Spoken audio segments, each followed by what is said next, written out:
We welcome you to God's Chapel, where we take you on a chapter-by-chapter, verse-by-verse, wisdom-building study of God's Word, the Bible. Understanding God's real truth will change your life, and we thank you for joining us today.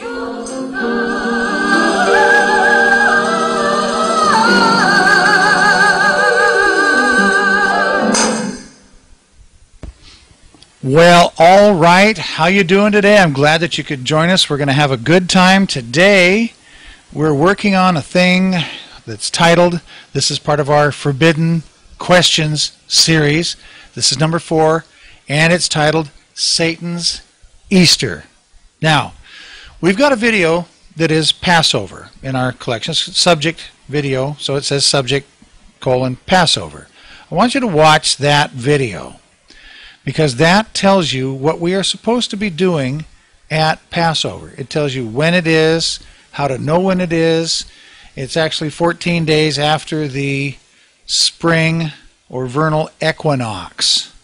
And the vernal equinox, the spring equinox, is the beginning of the year. It was on the 15th day, so you start then, and you count 14 days after the beginning of the year. That's the day that Christ was crucified. And that's what we're supposed to be paying attention to, giving credence to, and we're supposed to do the Eucharist, as it's called, or the Passover ceremony. And you're not supposed to do it like it's a ritual. A lot of churches do it every week in their morning service and their evening service. And a lot of them talk about it being a meal, like it was the Last Supper kind of a thing or something, and they completely miss the purpose. So watch the Passover video. Easter, although, see what happened was there was a couple of preachers, bad preachers like in Job. Job had 3 lousy preachers picking on him.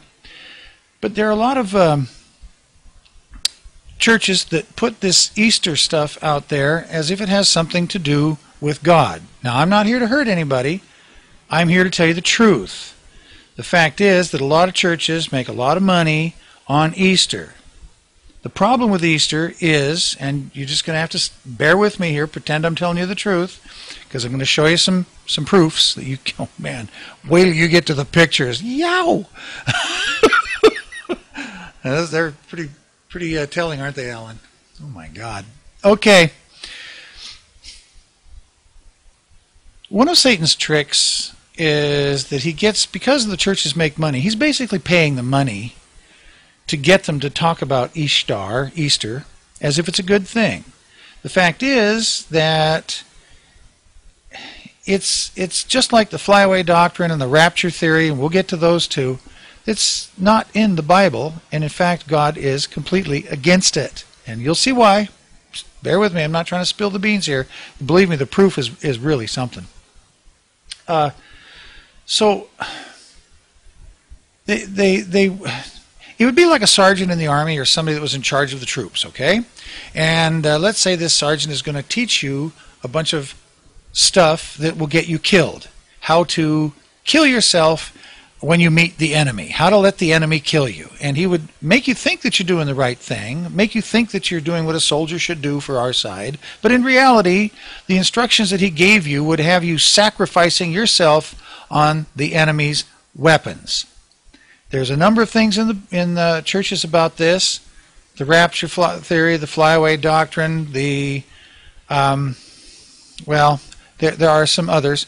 The speaking in tongues thing, that's all goofy. Believe me, you'll learn a lot. Stick with this. And Easter is probably the worst. It has nothing to do with God. It is God's most hated thing. It is the mechanism that Satan uses to take people away from God. And here's what happens. When the Antichrist comes pretending to be Christ, I absolutely guarantee that he's going to have the flyaway doctrine going and the rapture going, and he's going to have Easter, especially Easter, going, because that's what you've been taught in churches. So everybody's going to, not everybody, well, enough, a lot of people are going to think, oh, well, it's Easter. Oh, it's a godly thing. So that must be the Christ. That's not the Antichrist. It must be the Christ. That part that you read in Revelation and so on, where it talks about, well, other parts of the Bible that, mother will betray son and father his wife and this and that and the other thing. It's because they're going to actually be fooled by the stuff that they've been taught in the churches, and when they see this guy there acting like Christ and snapping his fingers and fire coming down from heaven and these healing people and paying their bills and doing everything, he comes in. The Bible says he comes peaceably and prosperously. If you know how to read it, the number 666 has to do with your accounting stones, and it is at the 6th seal, 6th trump, and the 6th vial, and you're supposed to have 6 stones in each of your accounting bags, one for the seals, trumps, and vials. And if you got 666 in your accounting bags, that's the number of the beast. If you count 777 for the seals, trumps, and vials, that's when Christ is here. That's what the number means. Now, I'm kind of scattered there a little bit, but for those of you that have studied with us a little bit, you can follow that.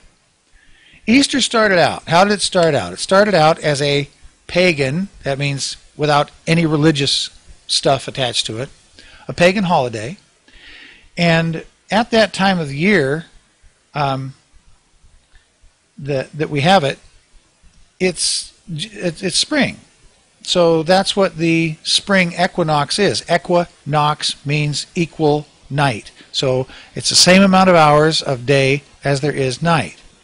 And by the time that a couple of weeks had passed, that's the 14 days after that day, so it's the 15th day, people could tell, if they were paying attention, that the days were getting longer.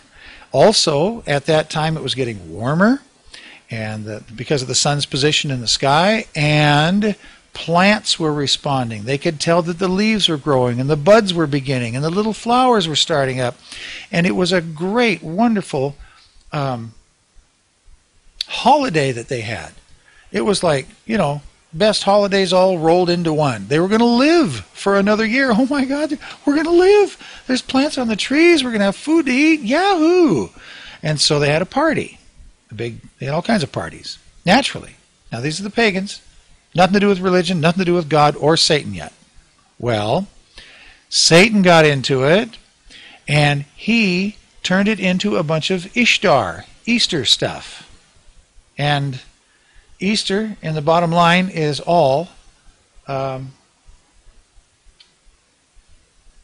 libidinous, that means illegal, biblically illegal, libidinous sex, and it is torture, and it is murder, and it's some of the, you'll see, it's tough. Now, references. I'm going to give you a few simple references. First, the Queen of Heaven. And the Queen of Heaven, I'm just going to say these to you. This was a last-minute deal, but I want to show you so you can read Queen of Heaven. You need a pencil? You need a pencil and paper here for this, because I'm only going to do it with audio. The Queen of Heaven. There's 1, 2, 3, 4, 5 references. They're all in Jeremiah. The first one is Jeremiah 7:18. The children gather wood, and the fathers kindle the fire. The women knead their dough and make cakes to the Queen of Heaven. And they pour out drink offerings unto other gods, that they may provoke me, that's our God, to anger. Oh, see, right off the bat. Right off the bat they're doing it. Provoking God to anger, because here they are making cakes and worshiping other gods. These are the Ashtoreth, Ashtaroth, Astarte, Ostra, Easter, the Asherah. All sounds a lot the same. By the way, every single time you have one of these things, guess, and they're all female deities, guess who the male counterpart is every single time? Is it God? No. It's Baal. It's Satan himself. He's always the male. The story goes that Ishtar was this is one of the stories, not in the Bible, but one of the stories of origin is that Ishtar was an egg that fell, a heavenly egg that fell from heaven and landed in the ocean, and heavenly fish pushed it up to shore, and then heavenly doves drew it up on the shore and fluttered over the egg until the Ishtar hatched from the egg. Sounds all very good and godly, but it's all a filthy lie. So we're going to find out what these things are. So here's another, Jeremiah 44:17. The first one was Jeremiah 7:18. This is Jeremiah 44:17. But we will certainly do whatsoever thing goeth forth out of our own mouth to burn. In other words, they're doing what they want, to burn incense unto the Queen of Heaven. They're telling God to shove off, pal. We'll do what we want. The heck with you. To burn incense unto the Queen of Heaven, and to pour out drink offerings unto her, as we have done, we and our fathers, our kings and our princes, in the cities of Judah. You know what? I don't care how long your daddy and your grandpa and your great-grandpa and your great-great-grandpa has been screwing up, making fools of themselves. You know, sometimes you just got to set the thing right. Just because they've been wrong for a long time is no reason for you to stupidly follow them. You know, open your eyes, open your mind, learn a little bit, think. So he says, kings, the cities of Judah, and in the streets of Jerusalem, for then had we plenty of victuals, that's like victuals, food, and were well and saw no evil. That's because Satan was protecting them, because they were doing exactly what he wanted them to do. It's all part of the snares. Here are the snares of Satan. Here they see food, and so they're willing to give him their allegiance. Just like a rat or a mouse comes up to the rat trap or the mouse trap, and he smells peanut butter or whatever you got on that thing. So he smells food, and he sticks his head in that, and what happens? You chop his head off. Whee! Well, that's what's going to happen. That's why it's called the snares of Satan. It's just like a rabbit in the woods. Same thing. Sees food, sticks his head down to get it, bang, he's caught. 3. This is Jeremiah 44:18. 12 minutes is already gone. 44:18. But since we left off to burn incense to the Queen of Heaven, see now they've some of them have stopped it, and to pour out drink offerings unto her, we have wanted all things and have been consumed by the sword and by the famine. This is Satan. Again, they were worshiping Satan when they're worshiping the quote-unquote Queen of Heaven. Who is that? That's Ishtar, Ashtoreth, Ashtaroth, Ostra, the Asherah, etc. You'll see. So Satan's getting them there. That was Jeremiah 44:18. Next one is 44:19, very next verse. And when we burned incense to the Queen of Heaven and poured out drink offerings unto her, did we make cakes to worship her and pour out drink offerings unto her without our men? 44, and then we move to 44 and 25. They're still lamenting about the fact that they're in a bad time. Thus saith the Lord of hosts. Now this is God. This is his answer to their stuff. Jeremiah 44:25. Thus saith the Lord of hosts, the God of Israel, saying, Ye and your wives have both spoken with your mouths. With whose mouth? Whose information? Your mouths. Of course, things that Satan put into them. And fulfilled with your hand. You're doing Satan's works. What's the mark of the beast in your forehead? That's when you've been fooled by Satan.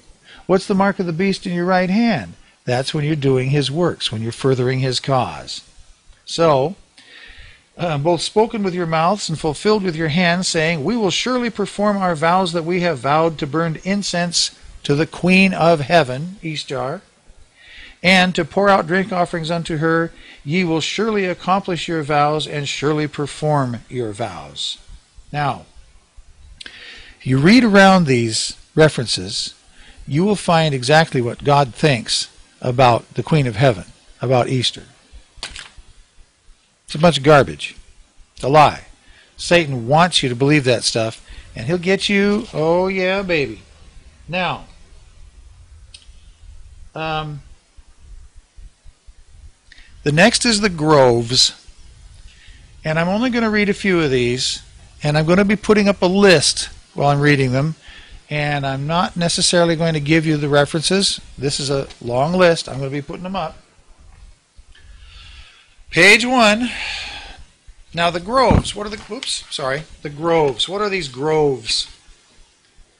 The groves are actually in the Bible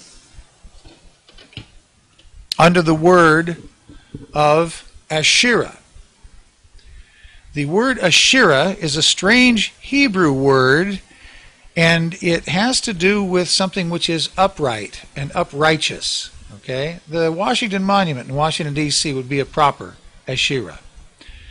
But these have been translated into the word grove or groves, and instead of a nice proper upright, what they would do is they would, and by the way, you just run the video back and jot those down.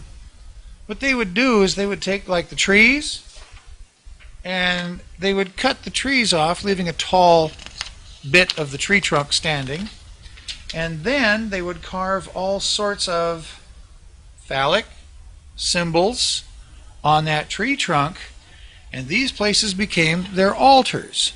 Now, God absolutely hates the altars to Ishtar, the grove or groves. You can look them up because they are improper. And he is forever telling you to tear them down, break them down, kill everybody in the groves, destroy them and all their children and this and that and the other thing. He really, really hates it. There are 40, is it, Alan? 40 references here. So if you look each of these up, you'll find a reference in each one of these about what God thinks about the either grove or groves. Those are the words. And again, I'm only leaving these up for a little while. You can stop the video and jot down what you need and look them up at your leisure, and you will, if you want to know something about Easter, if you want to avoid Satan's fiery darts and murderous snares, you know, if you had a sergeant in the army that was teaching himself to sacrifice his soldiers, that teaching them to sacrifice themselves on the enemy's weapons, I didn't quite finish that thought, I don't think. That sergeant would be probably in the brig. If it was wartime, they'd put him to death by morning, because he would literally be sending his soldiers out to commit suicide for no reason whatsoever. But here the churches are teaching you Easter, bunch of Easter stuff, and what they're doing is they're convincing you, teaching you to fall into Satan's camp, and basically, you know, because he's going to be doing the Easter, so you're going to think, because of your training, that that's got something to do with God, when it's actually Satan fooling you yet again. We've only got a couple more pages of this. Okay, well, leave that up for a minute. Let me read a couple of these things. In Exodus 34:13, he says, God says, "But ye shall destroy their altars, break their images, and cut down their groves." Absolutely hates it. This is satanic worship to Ishtar, and it's those groves that God is talking about right here. Here's a couple of more. This is in 1 Kings 16:33. "And Ahab made a grove, and Ahab did more to provoke," that's to tick him off, "did more to provoke the Lord God of Israel to anger than all of the kings of Israel that were before him." He made God madder than anybody by doing what? By going and worshiping in the groves. These groves were the altars where they did their Ishtar stuff. What's another one? Oh, here's, I just got one more. Here's two more. Let's change this out. Change this out. Get the next one up here for you.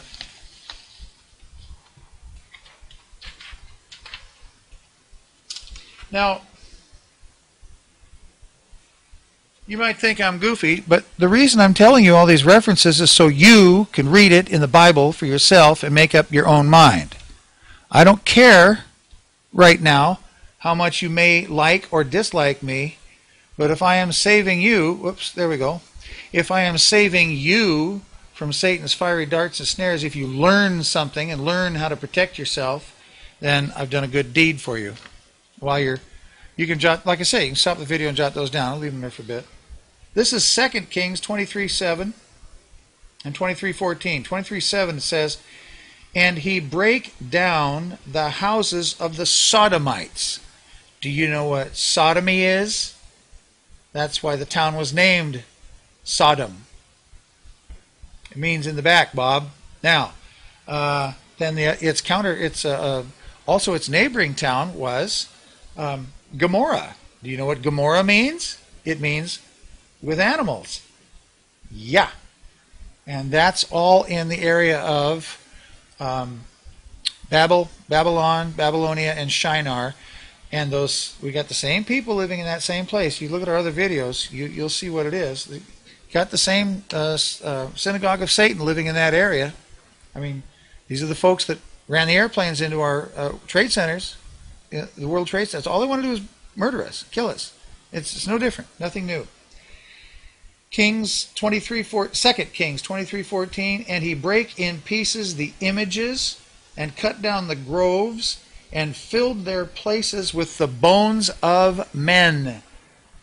God actually had them out there putting these guys out of our misery.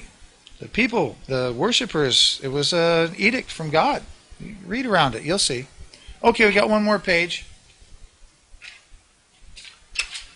One more page of happiness. Oh no, two more. They keep coming. The hits keep coming, folks. There are 40 of these references. Take your time, read them, learn about it. You'll see. You'll see what it is. In a moment here, I'm going to show you a couple of things about Easter, Ishtar. In the meantime, you be careful going to these churches because they make such a big thing out of it. I was at a church last year, and they were doing the 13 weeks of Easter. How appropriate, the number 13. 13 weeks of Ishtar. And they had no idea what they were doing or what they were talking about or any of that. They've had enough time to get that one. One more.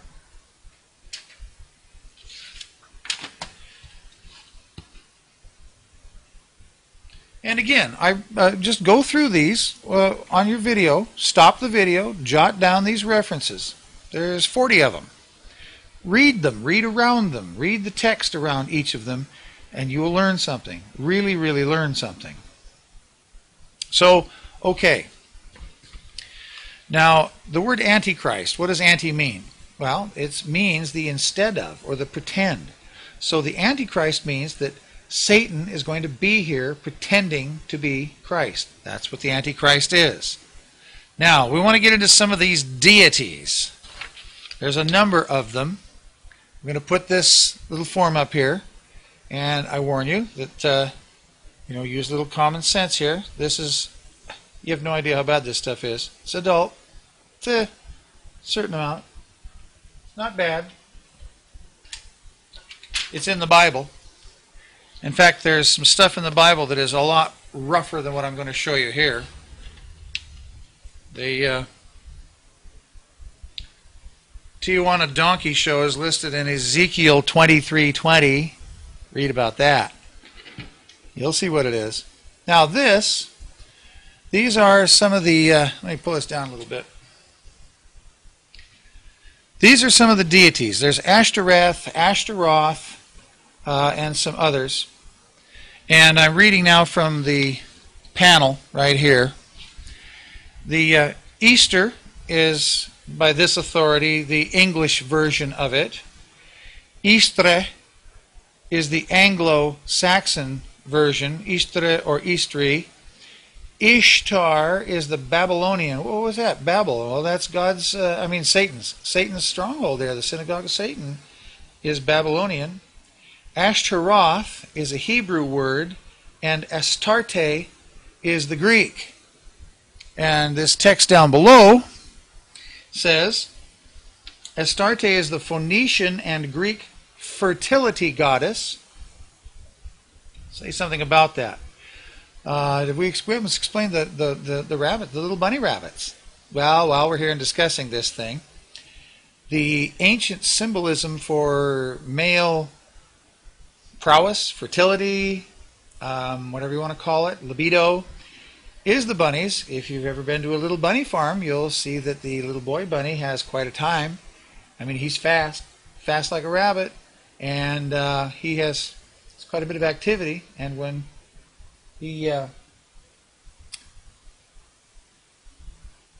has his crescendo, he stands right up and vibrates. He shrieks and he falls over like he's just had an epileptic seizure. He lays there wiggling for about 10 or 15, well, half a minute max.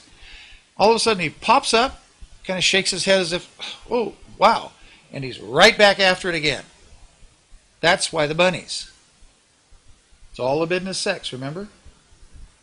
And the egg, of course, is representative of the female, the fertility. So here we're back with the fertility stuff again. So Astarte is the Phoenician and Greek fertility goddess. Ashtaroth is the Hebrew name for the Canaanite fertility goddess. Ishtar is the Babylonian, guess what, fertility goddess. And Istre is the Anglo-Saxon for guess what again? Fertility goddess. Are we seeing a pattern here? Are you getting this? That's Easter, folks. Now, got some more pictures. And these go way back.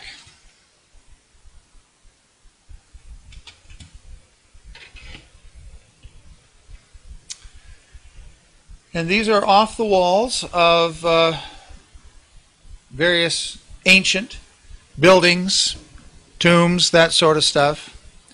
And if you look at these, you'll get a pretty good idea of what we're talking about. You can see that they're exaggerations of fertility rites and things. Look at her. She's got quite a shape. And the same thing up here. And this one here, once again, these are fertility gods, fertility goddesses. And the whole thing is centered around all kinds of libidinous sex. By the way, remember I said that what Gomorrah meant? Well, Egypt is synonymous. See, one of Satan's strongholds was the Egypt area. Well, they were doing the stuff that Satan had them doing. See, this was for the pagan people. That was a great big draw. Oh my gosh, you get to go out there and, you know, have at it with a whole bunch of other folk. Woohoo! And that was a big part of the draw. And Egypt, in fact, the word is used in replacement for Gomorrah. I told you what Sodom and Gomorrah meant. Well, there are times in the Bible where it refers to Sodom and Egypt because it was the same kind of activities. Now, here we have some more. Now, some of these are the Easter and Ishtar.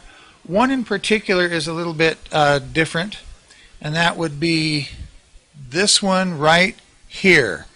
This is Ashtaroth or Ashtoreth, but here this is most usually identified with a number of the Synagogue of Satan tribes and as Diana. And Diana is usually the whole top here where she'd ordinarily have her breasts. She's got, I don't know, 100 of them. And down here where the rest of her is carved, and it's this is what they mean by a graven image. The original word would be, we'd know it as engraved, like you'd engrave something, like you'd engrave somebody's name on a watch or whatever. Well, these graven images were engraved, but this was covered with all sorts of stuff that I'm leaving a little out of focus here for you. And it's all kinds of naughty, naughty things with people and animals, and boy, you get the idea. You can look at the rest of these pictures. You got plenty of time. Plenty of time. You can always stop the video and take a look. That's more stuff. That is under the title of Ashtoreth. I'll show you two pictures now. You can read about this, and I should have gotten a bunch of Bible references for you, and I did not. This is one of the naughtiest, one of the worst. I shouldn't use the word naughty. I mean, absolutely unbelievable. God said that such a thing never even came to his mind. And if you want to do a Bible look up in something like Christ Notes, you look up Through the Fire or Children in Fire, And this is Molech, Moloch, Malcham, and Chemosh. And I got my little, where's Smith's? There it is. No? Yes. Smith's. Sorry about the delay, folks. We had some interruptions getting ready today, so we try to hurry it, but I'm going to read something to you here. First, take a look at these pictures. I got more to show you here in a second. Smith's Bible Dictionary is the one that you want to use. It is by far the most authoritative dictionary that you can find. So I'm just going to go to Molech and see what Smith says about Moloch. And God is upset about the whole thing continually because people are, you'll see what they're doing here in a minute. It's just terrible. Molech, king. The fire god Molech was the tutelary deity of the children of Ammon, the Ammonites, and essentially identical with the Moabitish, that's the people of Moab, the Moabitish Chemosh. And it actually is Molech, Moloch, Malcham, and Chemosh. There's 4 different ones, and they all operate in exactly the same way. Fire gods appear to have been common to all of the Canaanite, Syrian, and Arab tribes who worshipped the destructive element under an outward symbol with the most inhuman rites. Oh, I tell you, Smith is so polite. So you have to really read what's going on here. According to Jewish tradition, the image of Molech was of brass and hollow within, so it was a big, tall, hollow statue. And a lot of times it would have holes cut in its head so that the fire could come out of its head like these big flaming horns. It was usually done in the shape of a calf or a bull. Made out of brass, hollow within, and was situated without Jerusalem. Situated without means just on the borders of Jerusalem, just outside the city borders. I mean, it was right there. His face, this is quoting from Bible, I believe, his face was that of a calf, and his hands stretched forth like a man who opens his hands to receive something of his neighbor. And where his arms are stretched out, it actually creates a flat plate where his arms are. And they kindled it with fire, and the priests took the babe. Every family had to do this with at least one of their children, preferably a male child. And they kindled it with fire, and the priests took the babe. Now this is Easter. This is all driven by God. I mean by Satan, not God. The priest took the babe and put it into the hands of Molech, and the babe gave up the ghost. Many instances of human sacrifices are found in ancient writers which may be compared with the description of the Old Testament in the manner in which Molech was worshipped. Molech was the lord and master of the Ammonites. Their country were his possession. Moab was the heritage of Chemosh. This is all filth. The princes of the land were the princes of Malcham. There it is. Molech, Moloch, Malcham, and Chemosh. His priests were men of rank, taking precedence of the princes. The priests of Molech, like those of other idols, were called Chemarim. And it was terrible. Just in case you didn't get the gist of what's going on here,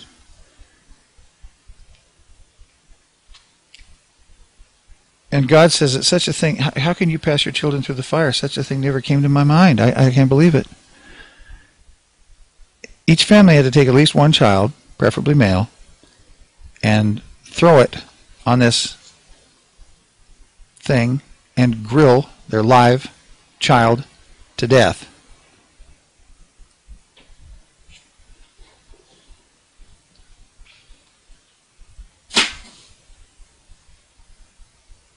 And that's Satan. That's Easter. That's where it comes from.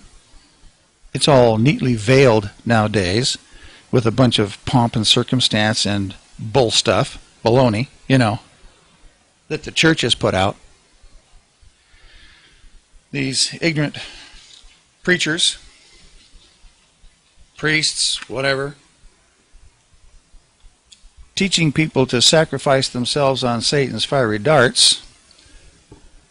And I guarantee you that although the methodology has, they're not doing that in our area here in the United States, but it was. Now let's look real closely here. I've circled a few of these, and you're just going to have to look very, very carefully at this. You'll see here, start right here. Right here we have the people giving a baby up to Molech. Here it's real hard to see it, but right here there is a baby right here being put on the altar grill. What's another one? I didn't circle this one, but if you look closely at this, here's the head and the legs and the arms are underneath it, and there's a baby in that one. Down below here you'll see a series of babies. There's one here being brought up to it. There's another baby here being readied in line for it. Another baby here in line for it. Here is another version of the statues, and if you look right there, there's a little baby being handed up to be thrown on the grill to be grilled to death like a piece of bacon. That's the real Easter. That's the nonsense that Satan is going to have you doing if he can. And the churches are willing to sell themselves out to teach you that Easter has something to do with God, just so they can have a little bit of money.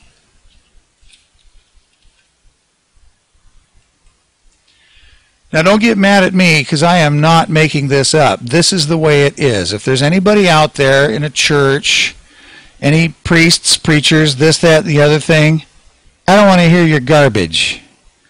Don't you be coming back to me with any nonsense, because this is a fact. And if you were to pull your head out of your butt and do a little bit of studying, you'd find out that this is absolutely 100% guaranteed factual truth. You're teaching your people Easter. You're teaching them to die with Satan's fiery darts and snares. This is also called Ashtaroth. I put a question mark at the end of it.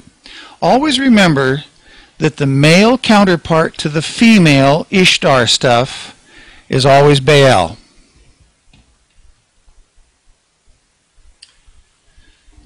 This is an ancient drawing of the Ashtaroth male counterpart to the females. And if you look at it, he's got quite a little tiger animal down here. He himself is pretty rude stuff here.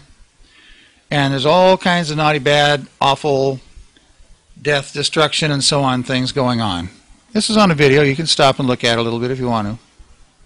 And that's it.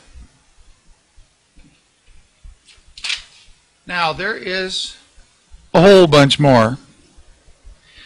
If you just, for those of you who have computers, since you obviously you do, just do a Google search for any of the things I've just gotten through telling you about. You'll see that there are hundreds and hundreds and hundreds of pictures like the ones I just showed you. These are paintings on the walls. It is very well known. Anybody who is a genuine scholar of any type knows all about this stuff. Any church that is teaching you Ishtar is lying to you in the most horrible way for the least valuable purpose. Just a little bit of lucre, a filthy lucre. They'll lie to you and put your eternal life in danger with this Easter junk. Stick with Passover. Watch our video on Passover. You'll learn what you're supposed to know and what it's supposed to mean and how you're supposed to do it. Get it right with God. Get straight with Him. There are so few people that are teaching the truth about this, that when you know what it is and you do the proper thing the way that you're supposed to do it, you have any idea how you're setting yourself apart from the masses of liars and ignorant people being fooled by this nonsense? How does God know you? He knows you by you knowing Him. The more you know Him, the more He knows you. And learning things like this, sharing things like this with your friends, and especially the elect, that's who we deal with here. The elect are waking up. Elect always knew that there was more to God's Word than they were getting in church. Okay? And if you always thought that Easter was kind of, you got a kind of funny feeling about this. What's the deal? Well, now you know. You should have a funny feeling about it. And don't have anything to do with it. I guess that's it. I don't know what else to tell you. It's a very sad and disturbing thing that your churches would be doing this to you. And every church that I know of here in the Seattle-Tacoma area in the northwest of the United States, they all do it. They all do it. At least the ones that I've seen. So, a little prayer. I know that there are people out there who are hurting. They're going through some tough times. Dear Father, thank you for sending us an unction this day to give us a teaching. And thank you, folks, for listening this long. I know it was tough. I know it was hard. Father, please bless these people. Be good to them. Lead them, guide them, heal them. By the way, we're brought to you by our tithes and offerings. If we have helped you, please help us to keep coming to you. And I thank you so very, very much. Now, I want you to remember this. You stay in God's Word, the true Word, every single day. Even troubled times are good when you've got God on your side. And remember, Jesus, Yeshua Christos, is the living Word. Thank you so much today. God bless.